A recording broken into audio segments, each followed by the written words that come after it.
Okay, so right now, like I showed you, I am reading from my 366 New Beginnings devotional.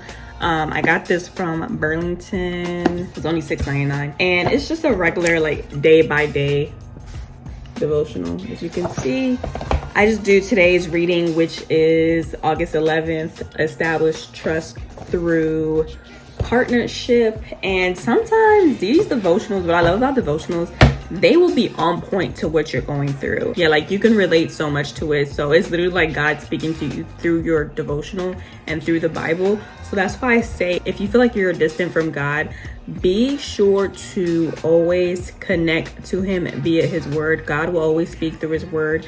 I find that when I'm not praying consistently, or I'm not reading my Bible consistently, or doing my routine like devotional, Bible journaling, or doing like a study, that's when I feel most disconnected from God. You expect God to speak to you, but you're not reading his word, and he has already spoken through his word. Like I'll be going through a situation, like for example, I'm just gonna throw like a random example out there. Say that I went through like a period of jealousy earlier this week, and I'm praying about it, but I don't seem to hear a response from God. But then as soon as I open my Bible and I go to like a random page in a book, sometimes it happens like that, sometimes it doesn't, but sometimes like I'll open like a random page, or I'll go to like a chapter in a verse that someone is talking about online, or I go to my regular reading plan, and then all of a sudden it talks about the very same thing that I was going through. That's not a coincidence. That is literally God speaking to you. So like I said, if you feel like you're going through a period where you're just not hearing God's voice, make sure you're reading your Bible.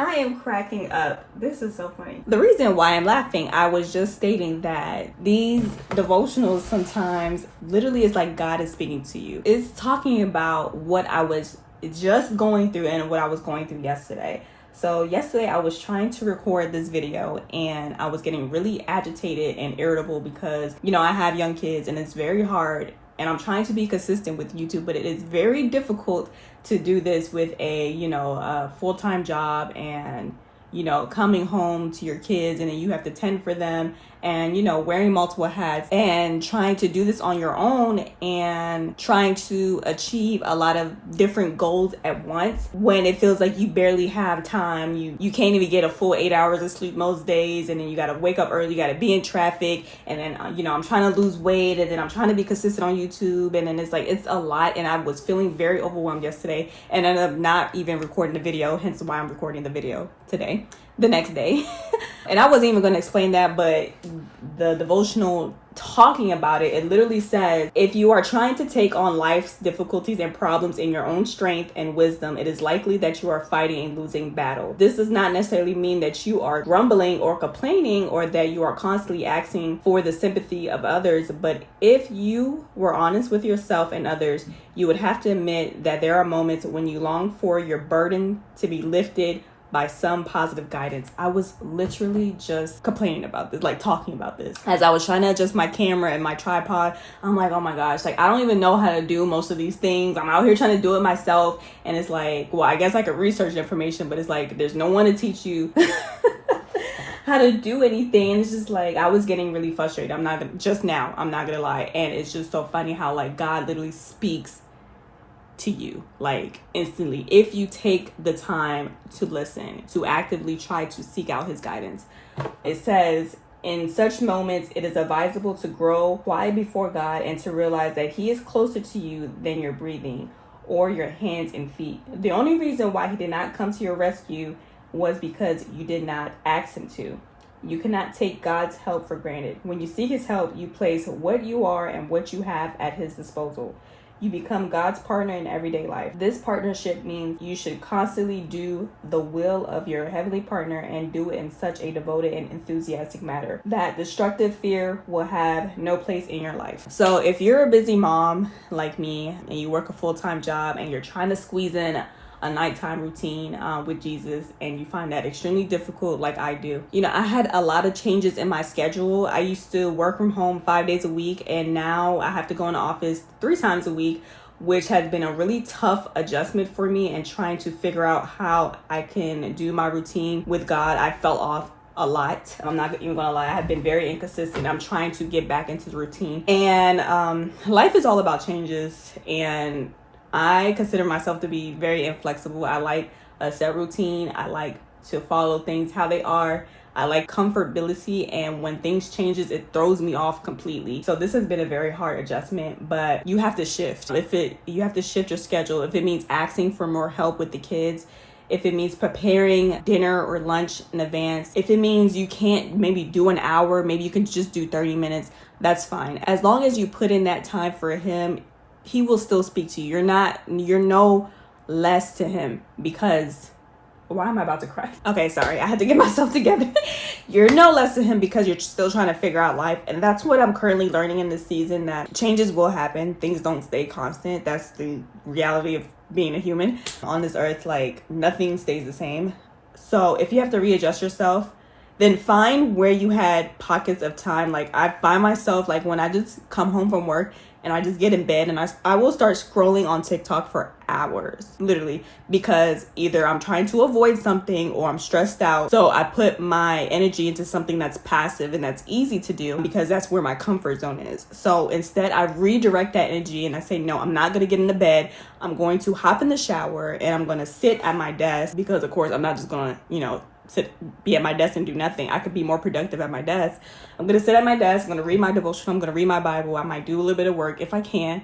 And I'm not going to get into bed until it's time to go to sleep. So that's how I've been trying to readjust for my nighttime routine. So that's what I suggest to you. If you find yourself extremely busy and you feel like you don't have time, chances are you do have time. All of us are busy at the end of the day. I know how extremely demanding life can be, but you make the time for the things that you want to do. So you have to make the time for the things that you need to do in life. And I find that this is a priority for me. So I need to make the time to do it. And I need to redirect the time that I do other things for hours and hours on end. I could dedicate 30 minutes to do something else, or I could dedicate 30 minutes to an hour to work out. I could dedicate 30 minutes to an hour to iron all my clothes for the week, to meal prep for the week, so I don't have to stress out about it in the morning, not leaving the house on time, causing more stress for myself, being stuck in traffic because I didn't leave the house on time. It's a domino effect. All that from the devotional.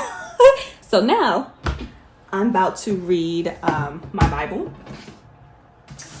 Like I said, this is the Life Application Bible. I did a review on this channel of this Bible.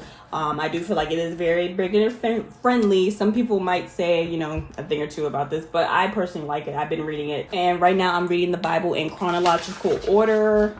I just printed this off online, intothy.word.org, if you want a copy of this. So I've already read all the top, but I didn't highlight it. So now I am in Psalms 33. So I'll probably read a couple of chapters.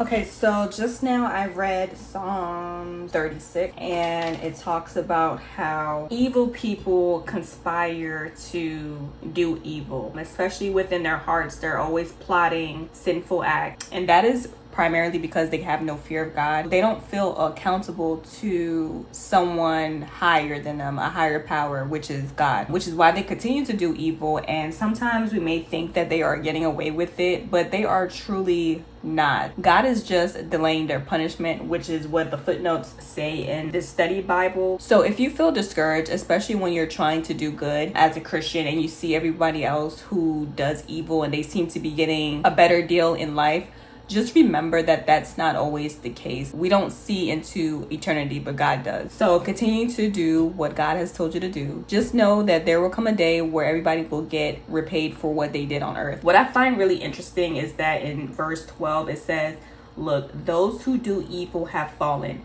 They are thrown down, never to rise again. And that just reminded me of fallen angels, how they were evil and they have fallen from whatever position they were in heaven, and they've fallen down with Lucifer. He took 1/3 of the angels, and that's why they're called fallen angels. They will never rise again. They will never get back the position that they're in. They will be thrown into the lake of fire at the end all be all. So that was kind of interesting. And you saw me highlighting. I used these gel highlighters and I labeled each one. So the red is for evil or anything related to Satan or sin, and that's why I highlighted red. And then orange is for God's grace or mercy. It talks about how it says here, you care for people and animals alike, oh Lord, how precious is your unfailing love. So anything that's like God's grace or his characteristics, I just highlight in this orange color. And then I read the footnotes, and then I'll read like a chapter or two. And then for over here, I can put like a walk by faith sticker, and I'll just put that here because it does take faith to keep walking in the righteous path. Okay, when you feel like it's not doing anything or it's not amounting to nothing, you have to keep walking by faith. So that is my Bible study portion of this routine, and now it's time to go feed my crazy kids and eat some dinner.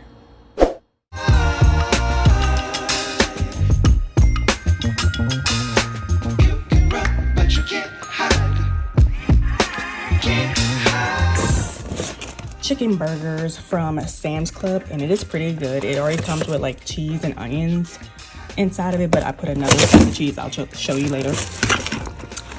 It's only 190 calories and it is almost 20 grams of protein.